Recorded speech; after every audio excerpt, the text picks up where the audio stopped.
Hey Anna, congratulations on the winning the title. So you got the first place in the Cairns Cup, right? Yes, thank you, Victoria. Thank you so much. With one round to go, I am at first place and nothing can be changed. Yes, and also I know that you got a Grandmaster norm, right? Yes, this is my first GM norm and I'm very happy about it.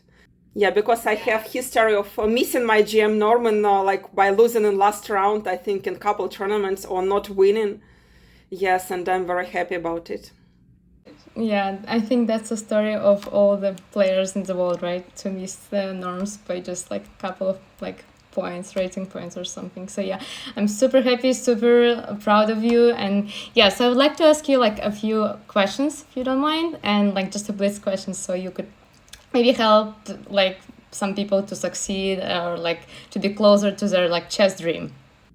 Uh, no, but this is very long story to answer. And yes, that's why in the beginning, like study chess, play chess, and this is on different level. You would get different answer, I think. Yeah. And I cannot like say in couple words. Okay, reading, playing, concentrating, study chess. Yeah, so study, yes. What do you consider the best chess game ever played? I already get answered this question. This is my game Vatava Zatonskih. I think it's 2003 or 2004 in Reykjavik Open. Mm-hmm. All right. Thank you. Okay. What about your favorite chess player ever? I don't have any. I already gave this interview. I admire people for different skills, and I don't have just one role model. I would probably mention like 10 people, and I admire them for different skills. Yes, Bobby Fischer, of course, Magnus Carlsen, like for everybody. And I already said in previous interview, like also generation, Pia Kramling for playing chess for so long and on very high level. Monica Sochka for combining chess and raising kids. I know she's a very good mom, and she was like becoming European champion recently, and like combining chess career with family, which is I know from my own experience it's not easy. And the other person is I would like to mention it's Ketivan Arahamia for becoming GM around age of 40. So this Mhm. is my Oh, role model too. definitely, yes.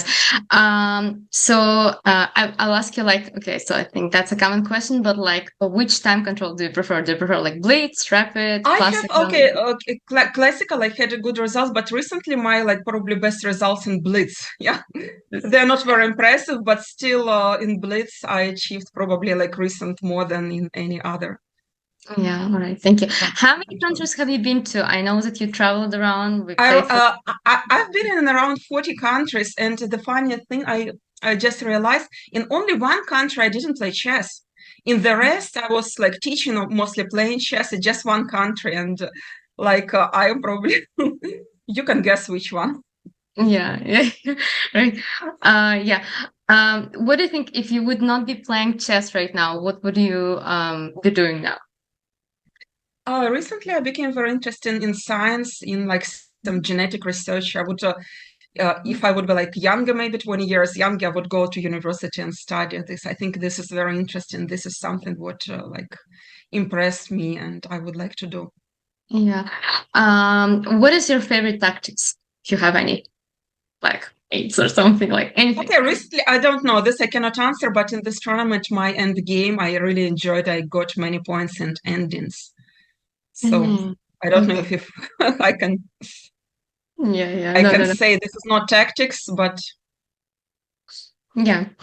Well, I know that you're also teaching a lot across US, like in different camps, and like you have a lot of students. But which opening would you suggest to the player or like to the very beginner player who just like starting playing chess?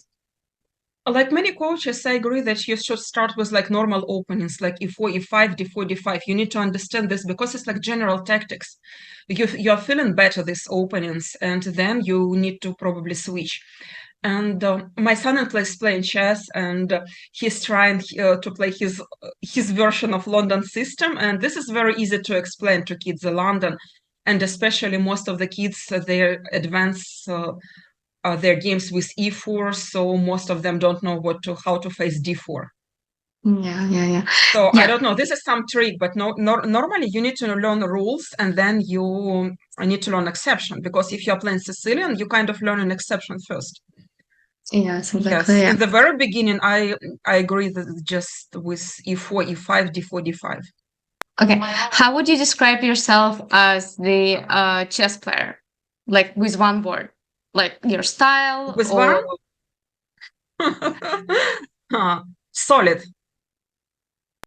do you prefer the positional style or like dynamic and active, like you like to checkmate and so on? What positional, positional? positional. Now So like, positional, but it was not always like that. So hmm, as a child, like everyone, like until certain age, here, like just tactics, mhm. tactics, and yeah, dynamic tactics, dynamics. And now, like this happens with all chess players with age; they become more positional players. So you think like as yeah, as soon as we age, like you think we are kind of No, maybe like sometimes I don't know. Maybe this influence of my husband, who is also more positional player than me.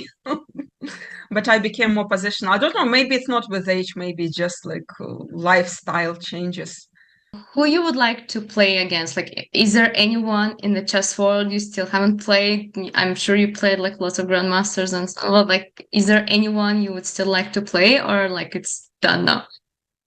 Okay, like everyone, I would like to play Magnus Yeah. Carlsen. I'm very happy that in America I had opportunity to play Fabiano Caruana and Hikaru Nakamura. But I think I never played Wesley. So yeah, Mhm. Mhm. like our top Americans, I would be very happy to face. And of course, Magnus Carlsen, world champion. Yes, exactly.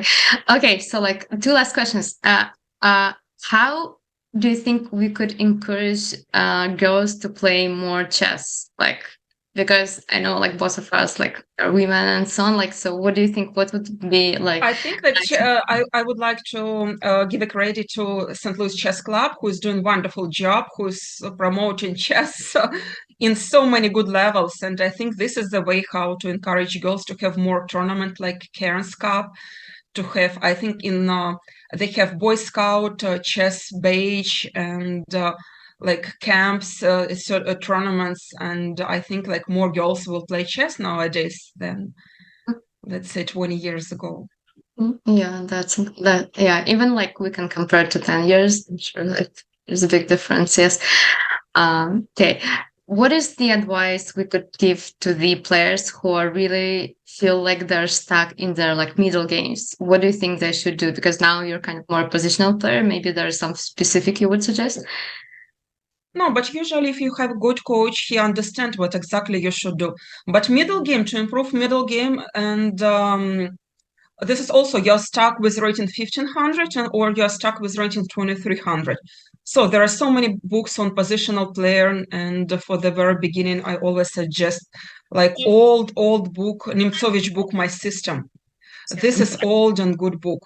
And then later on, you probably need like more books on positional playing. And but usually, if you have a coach, they have exercises, certain exercises they're working on your concrete problem in middle game. So usually, it's probably you cannot find plan, or you just don't understand like certain structures. So if you're playing Nimtse Indian, there is also many books on isolated pawns, and there's many possibilities to improve your middle game skills. Yeah, I will say like the typical question, for example, me as a coach, I get like, okay, my opening is done. I know how to develop my pieces and I know how to keep my king safe and so on, but I'm stuck and I don't know what to do after like move 10, let's say. So So that. that's why we study games like Bobby Fischer game and other very famous grandmasters. That's why we're watching commentary like Cairns Cup with Yasser Seravan, who is explaining what to do after the opening. I think it's very useful.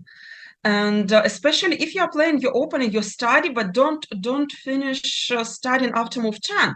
Just go through entire game, because you can find like many useful things how GMs played these games, IMs played these games. And that's why I know like in Chessable course, they have also instructive games, and don't be lazy to go through these games. Yes, exactly. Yes. Okay. And the last thing, like, I have to ask this. So we have, I think that's asked like all around, but I have to ask this question. So you need to pick one, Anna. So Kasparov, Bobby Fischer, or Carlson?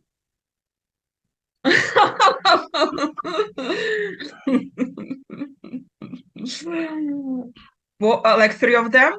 It's not an answer. No.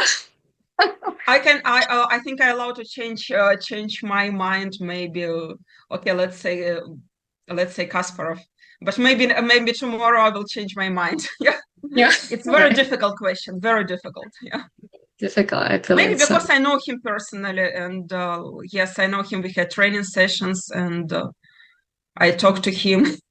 you're very lucky. Yeah. Very proud of you. And think that's a great example to all of the girls and all of the people around that actually, like you can clinch the first place like one round ahead and also get a grandmaster norm, right? So the first grandmaster norm ever. That's Yeah. a huge deal, actually. Yes. Right. Yeah. Thank Thank you. you so much. Thank you for having me here. Yeah. Thank you. Have Thank a you.